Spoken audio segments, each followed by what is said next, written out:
રાજકોટ જિલ્લાનું ઐતિહાસિક ધોરાજી શહેર હાલ બોલિવૂડના રંગે રંગાયું છે. બોલિવૂડના mega action star John Abraham પોતાની આગામી ફિલ્મ ફોર્સ 3ના શૂટિંગ માટે ધોરાજી પહોંચ્યા છે. ધોરાજીના લોકેશન ફ્રેન્ડલી અને ઐતિહાસિક વિસ્તારોમાં ફિલ્મના મહત્વના દ્રશ્યો શૂટ કરવામાં આવી રહ્યા છે.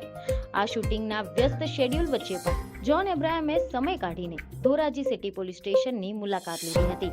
અહીંયા તેમને પોલીસ ઇન્સ્પેક્ટર, પોલીસ સ્ટાફ અને એસપી સાથે મુલાકાત કરી હતી અને તેમની સાથે ફોટા પણ પડાવ્યા હતા.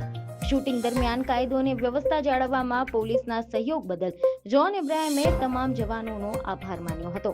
ધોરાજીમાં જોન અબ્રાહમના આગમનના સમાચાર વાયુ વેગે ફેલાતા ફેન્સના ટોળે ટોળા ઉમટી પડ્યા હતા. ચુસ્ત પોલીસ બંદોબસ્ત વચ્ચે ફિલ્મનું શૂટિંગ ચાલી રહ્યું છે, ત્યારે આગામી સમયમાં ધોરાજીની ધરોહર મોટા પડદા પર ફોર્સ 3માં જોવા મળશે.